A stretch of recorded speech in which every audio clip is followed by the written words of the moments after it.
Hi guys, welcome to sizzling tea. तो मैं सबा का जो रीसेंट ब्लॉग आया है, उसमें मैंने ना कल एक कमेंट देखा था और मैं उसको ढूँढने की कोशिश कर रही थी। बहुत फ़नी कमेंट था और वो डिलीट हो चुका है। तो जब से मेरे दिमाग में घूम रहा था, तो मैंने सोचा इस पे एक पॉडकास्ट बनता ज़रूर है। क्योंकि क्या होता है ना कि कई बार कमेंट्स में स्क्रीनशॉट ले लेती हूँ, लेकिन मेरा ऑलरेडी पॉडकास्ट इतना लंबा हो चुका होता है कि मैं कमेंट्स लगा ही नहीं पाती। मुझे लगता है और वो 10 मिनट ऐड हो जाएँगे। तो आई मीन अननेसेसरी लोगों का टाइम क्यों बर्बाद करना। लेकिन मैं कुछ कमेंट्स यहाँ दिखाऊँगी कि लोग कैसे लिख रहे हैं और इस बेशर्म इंसान को कोई फ़र्क नहीं पड़ रहा है। सबसे पहले तो मैं उस कमेंट की बात करती हूँ जो मैं ढूँढ रही थी और वो डिलीट हो चुका है अभी। हो सकता है कहीं अंदर बचा हो, मैंने काफ़ी स्क्रॉल किया, मुझे दिखा नहीं and I didn't want to waste lot of my time on that. तो अगर आपके हाथ लग जाए तो देख लेना वो। तो कमेंट ये था कि किसी जैसे सनी ने बोला ना कि रिज़ा मुझे बहुत अच्छी लगने लगी है, फ्रेंड वो दुपट्टा लेने लगी है, सूट सलवार पहनने लगी है। तो किसी ने इस स्क्रीनशॉट पे बोला था, इस टाइम स्टैम्प पे बेसिकली कि सनी भाई अभी या तो तुम बनियान पहनना शुरू कर दो या चुन्नी लेना। तो ये कमेंट बहुत ही हिलेरियस था जिस मोमेंट में मैंने पढ़ा, क्योंकि सनी की हालत ऐसी ही है। हीरो बन के सोच रहा है कि मैं तो कुछ भी करूँ, अपने बाइसेप बाइसेप टाइट करके और बाकी घर की जो औरतें हैं उन सबको मैं पर्दे में रख दूँ। भई देखा जाए तो सबा भी पहले ऐसे ही घूमती थी, लेकिन इसी ने प्रेशर डाला होगा कि भई शादी तो तभी होगी जब तुम पर्दे में आ जाओगे, मुझे पर्दे वाली सर पे दुपट्टा रखने वाली औरतें बहुत पसंद है। देखो रिज़ा भी मुझे अच्छी लगने लगी है अब, क्योंकि रिज़ा दुपट्टा लेने लगी है, वो भी सिर्फ़ तुम्हारे ब्लॉग में, भाई के ब्लॉग में रिज़ा दुपट्टा लेके नहीं घूमती है। तो इसने ही प्रेशर डाला होगा। ख़ैर इसने प्रेशर डाला होगा, सबा ने एक्सेप्ट किया, वो सबा की प्रॉब्लम। क्योंकि सबा को तो ये बहुत ही बड़ा ग्रीन फ्लैग दिख रहा था, बहुत ही अच्छा इंसान दिख रहा था। तो सबा ने तो इससे शादी करने के लिए अपने बहुत सारे सैक्रिफाइसेस कर दिए लाइफ़ के। ठीक है, भुगतेगी है, तो भुगत ही रही है। एनीवेज़, लेकिन ये रिज़ा के लिए जो बोल रहा था ना, तो इसको लोगों ने लिखा कि भाई तू भी दुपट्टा लेना शुरू कर दे, क्योंकि तेरी भी वैसी ही हालत दिख रही है। या बनियान पहनना शुरू कर दे। वो कमेंट बहुत सही था। अब बात करते हैं बाकी कुछ कमेंट्स की। और मैं यहाँ पे लगा देती हूँ, बाकी स्क्रीनशॉट्स ऐसे हैं उसके रैंडम, बट स्क्रीनशॉट्स जो कमेंट्स के हैं वो देखिए। ये इसके इंस्टा पे आया हुआ है कि भाई घूमने के लिए इसको कोई दिक्कत नहीं है, लेकिन घर जाते ही इसकी तबीयत खराब हो जाती है। वो आपने देखा ही होगा, प्रेगनेंसी है जैसे कोई बीमारी हो गई हो। और ये औरत इतनी कामचोर है कि ये अपने लिए फ्रूट तक नहीं काटती। खिचड़ी में दूध भी कोई और मिला के देगा, खिचड़ी भी नीचे से आएगी, ये खुद जाके नहीं ला सकती, जो कि एलिवेटर में खड़े खड़े जाना है, 2 सेकंड में पहुंच जाएगी। और दाल चावल उसका हस्बैंड बनाएगा, जो कह रहा था मैं बीमार हूँ, लेकिन वो खड़ा हो गया, गई भैया सबा को भूख लगी है और मुझे तो भूख लगती रहती है हमेशा, मैं तो अपनी भूख कंट्रोल कर लेता हूँ, लेकिन मेरा बेटा जो प्रेग्नेंट है वो कैसे भूख कंट्रोल करेगा। तो उसके लिए दाल चावल बना रहा है, बुखार है तभी भी। लेकिन ये महारानी हिलेगी नहीं। ये महारानी को बोल दो ना कि हमें घूमने जाना है, आज तेरे को चाय पिला लो स्टेशन पे, तो ये फटाफट अपना टेंट लगा के अब एलिवेटर भी पकड़ लेगी और नीचे चली जाएगी, कार तक भी चली जाएगी। मतलब एलिवेटर से उतर के कार तक जाना ज़्यादा डिस्टेंस होगा वर्सेस इसके रूम से इसकी किचन में जाना। किचन तो इसकी नेक्स्ट टू द रूम ही है, बट वहाँ पे वो चली जाएगी, चढ़ भी जाएगी 2-3 स्टेप कार में बैठने के लिए और घूम फिर के आके सेम प्रोसेस। वो सब मंजूर है, लेकिन किचन में खड़े होके ये दूध खिचड़ी नहीं मिला सकती, किचन में खड़े होके दाल-चावल नहीं बना सकती, जबकि दाल-चावल बनाने में कोई मेहनत नहीं है। अगर उसका हस्बैंड प्याज़ टमाटर काट के दे रहा है, बाकी सब बर्तन गैस पे रख के दे रहा है, तो सिर्फ मिलाना ये है और प्रेशर कुकर का ढक्कन लगाना, इतना भी काम इससे नहीं होता। ये चाहती है कि सब मेरे को पैम्पर करते रहें। तो इस तरह के कमेंट और दिखाती हूँ आपको कुछ। तो इसके चाहने वाले भी लिख रहे हैं कि भैया grow up, why are you pretending that you are sick, you are not sick, you are just pregnant. और मैं ये अपनी तरफ से कह रही हूँ कि जो औरतें होती हैं, लेडीज हैं जैसे, वो 30-35 तक आते आते आई वुड से 80 टू 90% औरतें वर्ल्ड की प्रेग्नेंट हो जाती हैं, मतलब माँ बन जाती हैं। 80 टू 90%, राइट। तो ये तो ऐसा कर रही है जैसे ये दुनिया की सबसे पहली और आखिरी औरत है। और ऊपर से ऐसा नहीं है कि ये हाई रिस्क प्रेगनेंसी है इसलिए इतना ड्रामा कर रही है। हाई रिस्क प्रेगनेंसी औरों की भी होती है, बहुत बहुतों की होती है, तभी भी वो अपना काम करते हैं। हाई रिस्क में ये होता है कि भाई तुम ज़्यादा एग्जॉस्ट मत करो अपने आप को, टेक इट ईजी और छोटे मोटे काम तो करते रहो। लेकिन ये तो मुझे लगता है हफ्ते में नहाती भी नहीं होगी कि भैया मेरे को तो हाथ पाँव हिलाने पड़ जाएंगे नहाने के लिए। जिस तरीके से इसका हाल चल रहा है ना, ये इस तरीके से बैठी हुई है कि भाई बेड रिडन हो ना, जैसे कोई बिल्कुल बेड पे चिपकी रहेगी, वहीं खाएगी वहीं सोएगी। तो और जैसे किसी ने और भी लिखा है, सनी ने हाई फीवर में भी खाना बना रहा है, ऐसी प्रेगनेंसी हमने we have not seen this kind of pregnancy before. और ये जो कर रही है ना, इसके लिए मुश्किल होने वाली है, क्योंकि जिस तरीके से इसका वेट बढ़ रहा है, सबको पता है, बहुत लोगों ने लिखा है इसके वेट के बारे में भी, लेकिन इससे फ़र्क नहीं पड़ रहा क्योंकि इसके मियाँ जी ने बोला कि फ्रेंड देखो, फ्रेंड इसका तो टाइम है खाने और सोने का, अब कुछ नहीं बोल सकते। पहले भी खाती और सोती थी, लेकिन अब बहुत बहुत चूँ-चूँ करते थे, लेकिन फ्रेंड अब नहीं बोल सकते क्योंकि मेरा बेटा तो प्रेग्नेंट है, मेरा प्रेग्नेंट बेटा खाएगा। आजकल सनी बेटा-बेटा नहीं कर रहा है। सुन लिया होगा उसने शायद मेरा ये पॉडकास्ट कोई, जिसमें इसने बोला था मेरा बेटा, मेरा बेटा। तो अब ये नहीं बोल रहा कई दिन से। देखते हैं आगे बोलेगा कि नहीं बोलेगा।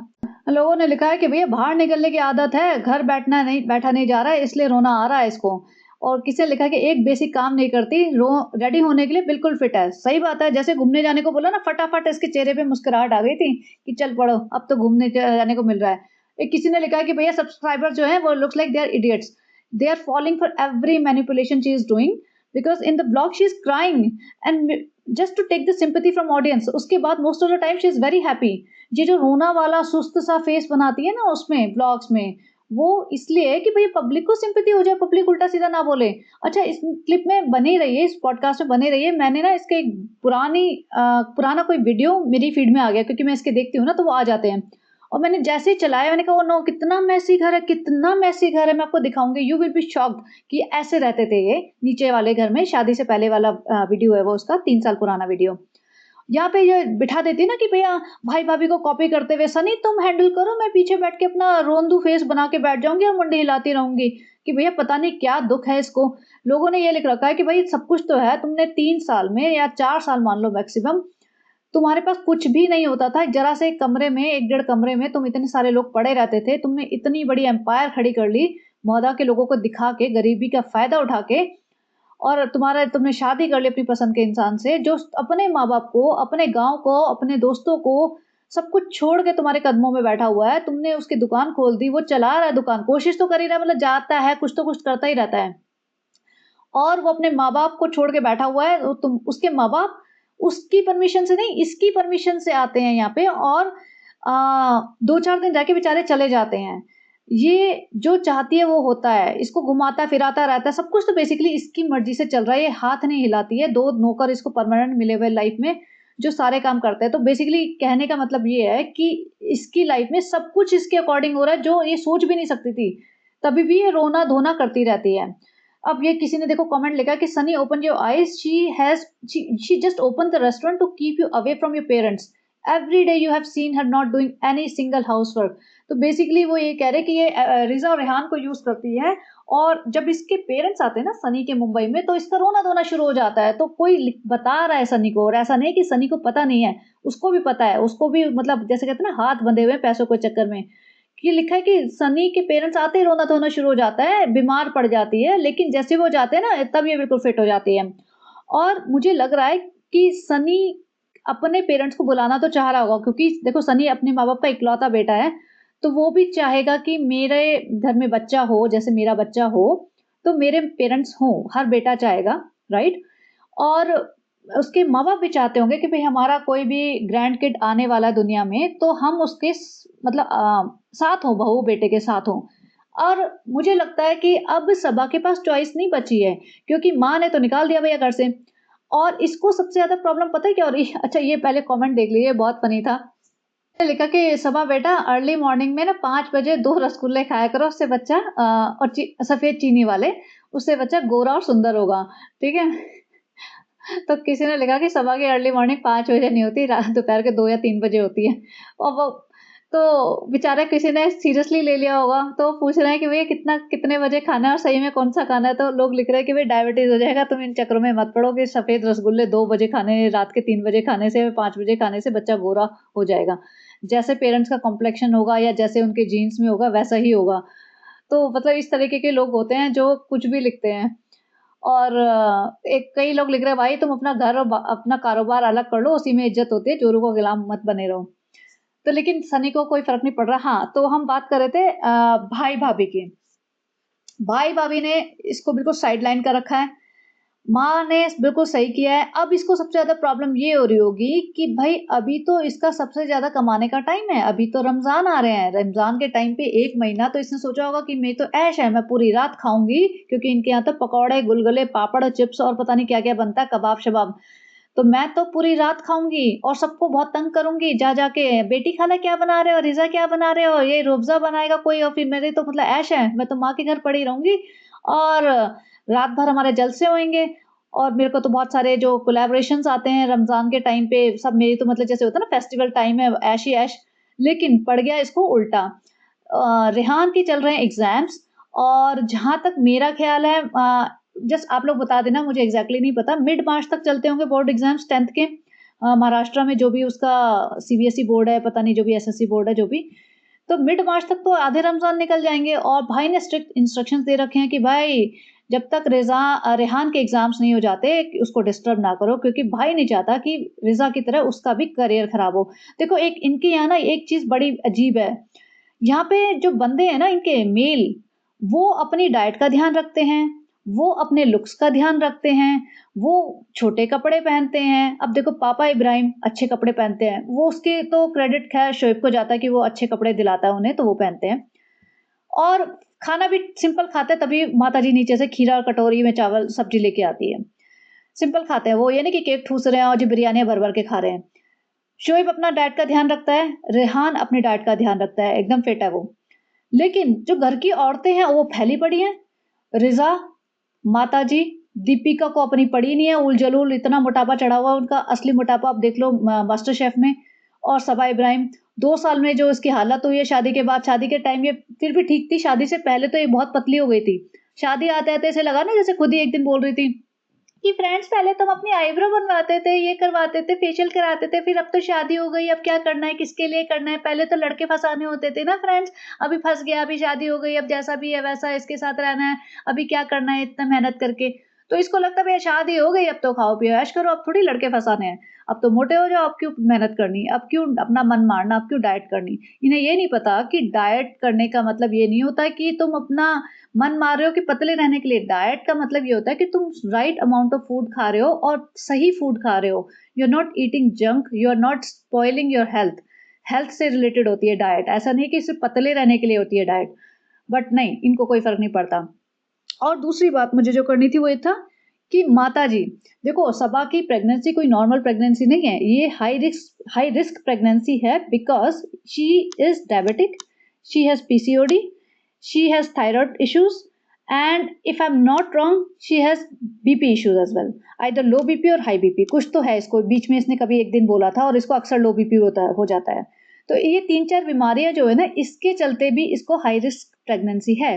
तो आप ये सोचो अगर नॉर्मल कंडीशंस में बेटी प्रेग्नेंट होती है तो माएँ कितना ध्यान रखती हैं और हाई रिस्क उसमें भी एक मिसकैरेज हो चुका है।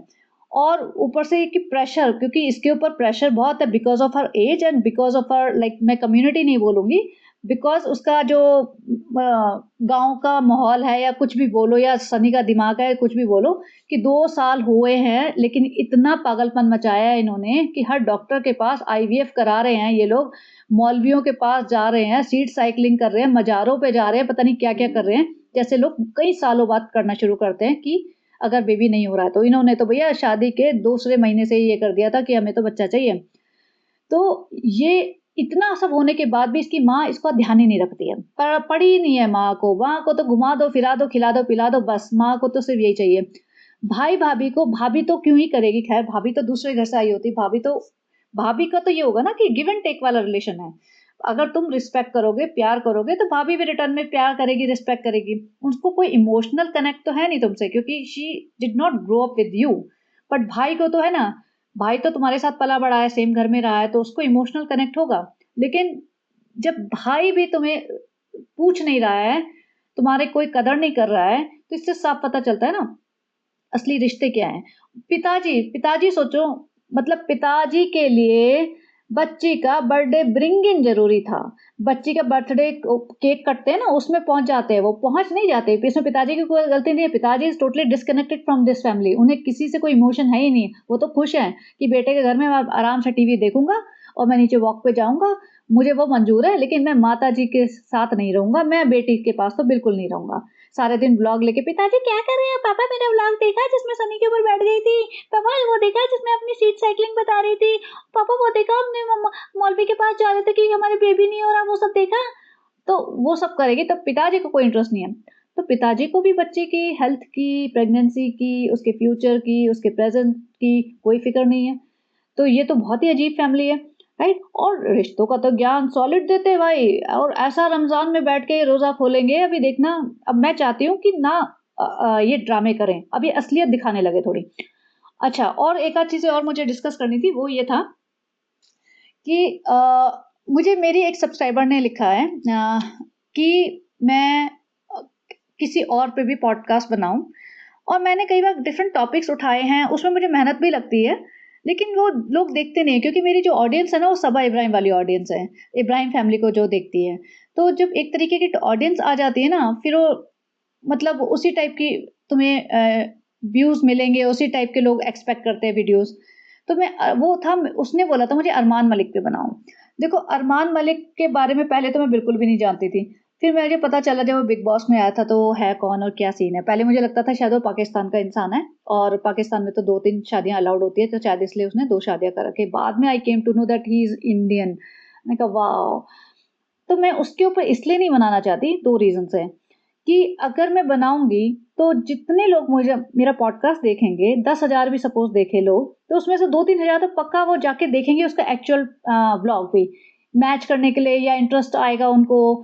तो मैं नहीं चाहती कि इवन एक बंदा भी ऐसे इंसान को सपोर्ट करे जो इतना मॉरली और एथिकली रॉन्ग हो।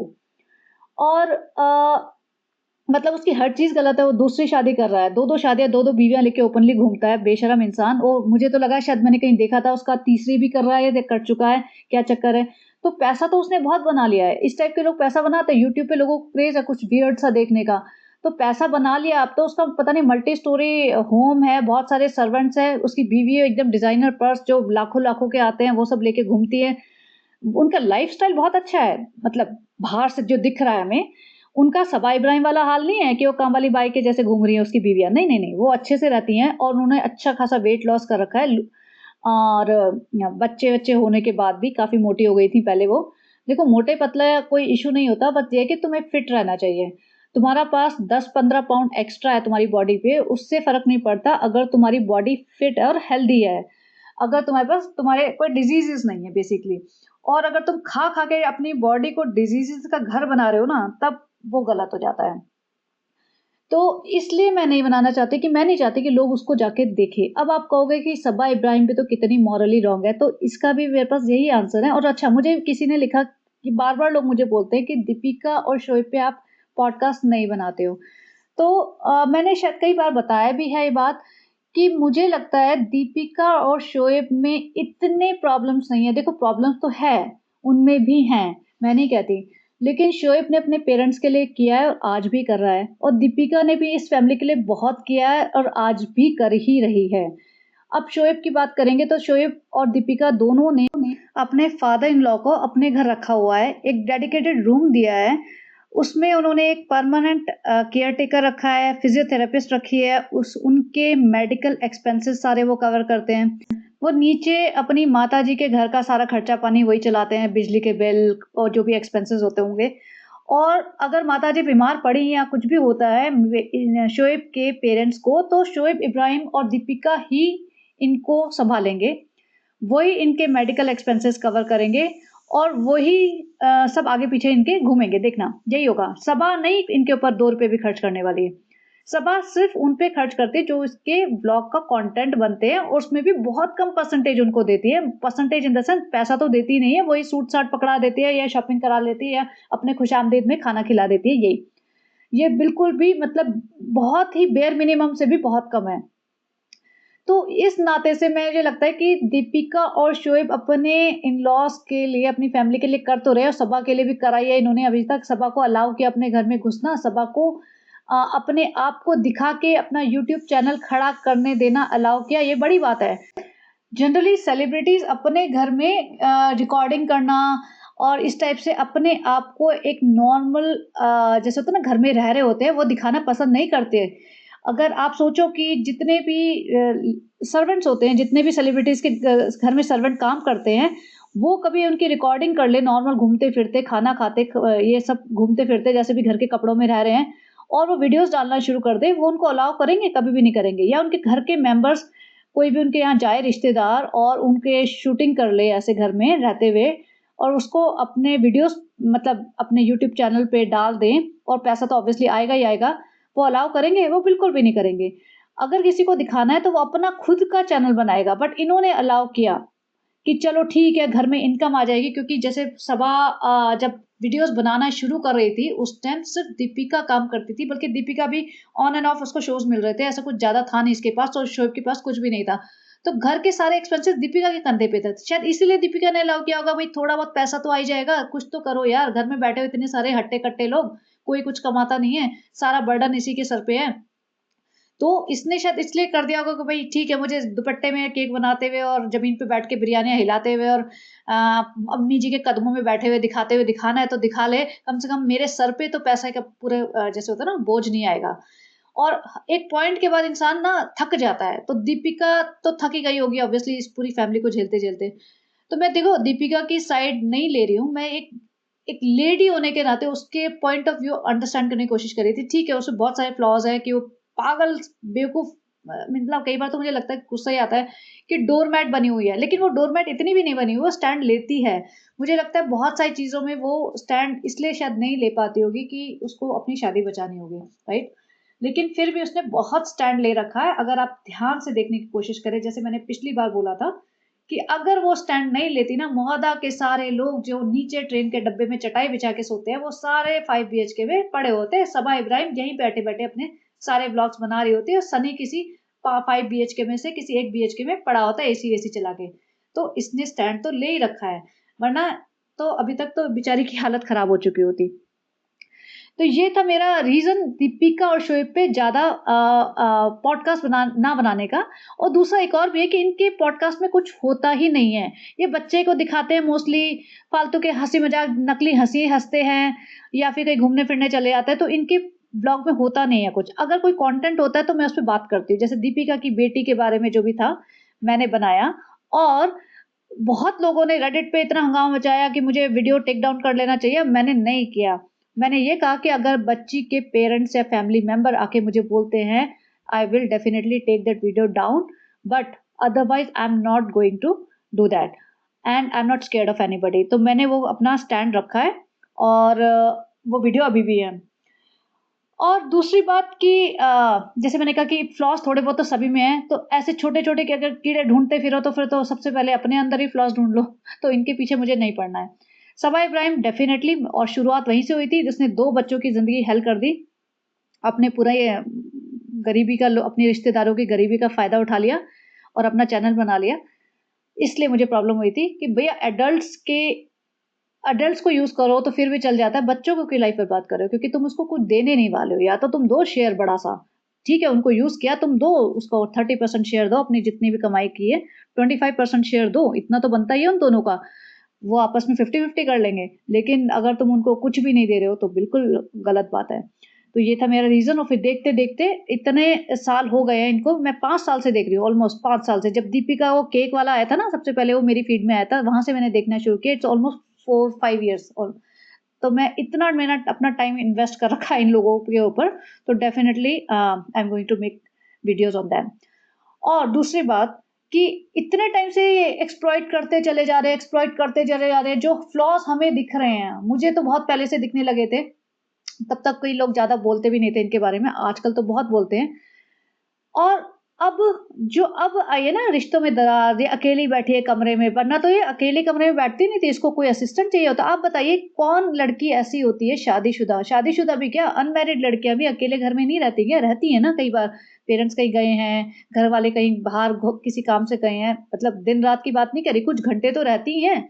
और शादीशुदा लड़कियाँ बताओ, उनके हस्बैंड जो हाउसवाइफ है स्पेशली, उनके हस्बैंड जॉब पे जा रहे हैं, वो लड़कियाँ रह रही हैं, तो क्या वो घर में अकेली नहीं रहती? ऐसा क्या भूत दिख रहा है उन्हें? ऐसी क्या आफ़त आ रही है? कौन से जंगल में जाके एक कुटिया बनाई हुई है उसने कि उसमें रहने में उसको डर लग रहा है भई शेर आ जाएगा?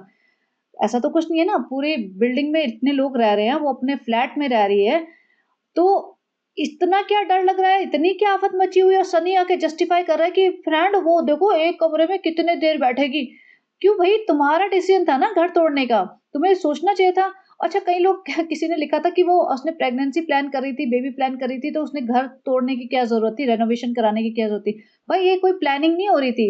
यहाँ पे कोई प्लानिंग हुई नहीं है। यहाँ तो डे 1 से काम चालू है कि भैया प्रेग्नेंट हो जाओ, बस हो जाओ। हो नहीं पा रही थी वो बात और है। तो कोई प्लान ही नहीं थी। ये तो चाह रहे थे कभी भी हो जाए बस।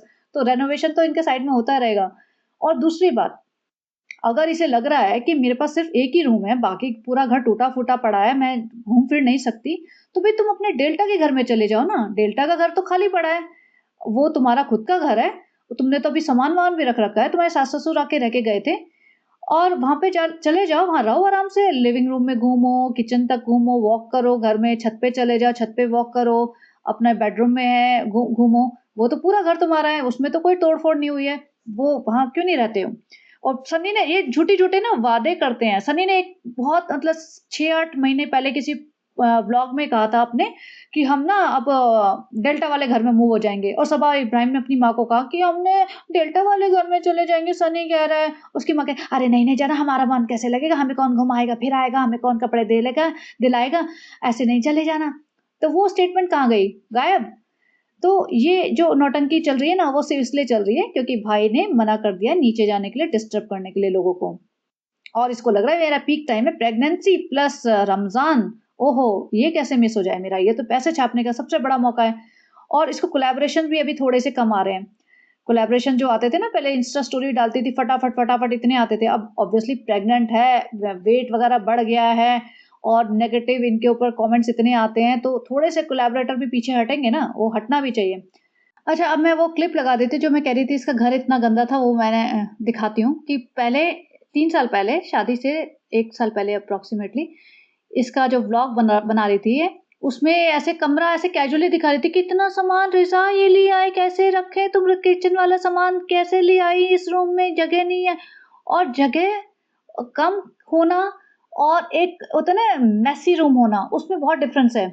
क्योंकि कम जगह में भी अगर कोई डिसेंट तरीके से सामान तय करके, फ़ोल्ड करके, मतलब एक-दूसरे के ऊपर सजा के, जचा के, जैसे भी बोलो, रखे तो वो रूम थोड़ा क्लीन लग सकता है। लेकिन इन्हें ना रहना आता था, आज भी नहीं आता, ना इन्हें सामान रखना आता है, ना कदर है, ना इन्हें साफ-सफाई से कोई मतलब है। तो जो इनके गंदगी का लेवल है ना, बहुत ऊपर है। शोएब कहता है ना हमारा लेवल जहाँ है, तो भैया गंदगी का लेवल बहुत ऊपर है इसका। शोएब का तो ठीक-ठाक है घर। द अंदर के रूम हमें पता नहीं कैसे हैं, बट फिर भी इनसे तो बहुत बेटर ही होंगे। और यहाँ पे जो मैं दिखाती हूँ क्लिप, आप देखिए। इसकी कमी थी जो तुम यहाँ पे ये भी ले आई हो किचन का सामान। ये हमने क्या भी है। होगा? सामान कहाँ रखे? कहाँ रखे? बेटी खाना कुछ आइडिया दो। क्या बताएं बेटा, हम सही में जगह तो बिल्कुल नहीं है। एक काम करो, अलमारी की अलमारी कटवा लो, इसमें लाइन से खाने के खाने करवा लो। कटवा लूं मतलब? मतलब लाइन से बनवा लूं? बनवा लो। हाँ। नहीं, जो शोरूम में रेडी हो वो उठा के रेडी ले आओ। रिजा इतनी लंबी नहीं मिलेगी। वो डैडी को कितना अच्छा बिस्तर बना दिया है। यहाँ से हटा दो। क्या ये पता नहीं तुम तो ये देखा आपने कितना गंदा रूम, कैसे सामान भरा पड़ा है, किसी का कुछ ठिकाना ही नहीं है। कपड़े अलमारी में ऐसे भरते हैं ये लोग कि मतलब कुछ ढूँढने से भी नहीं मिले इन्हें।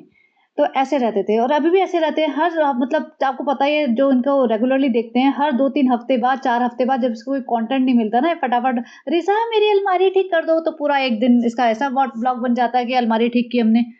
तो ये ऐसे रहते हैं और ऐसे रहते थे और ऐसे ही रहते रहेंगे ये लोग। तो पैसा तो बहुत छाप लिया लेकिन रहना-सहना नहीं आया है।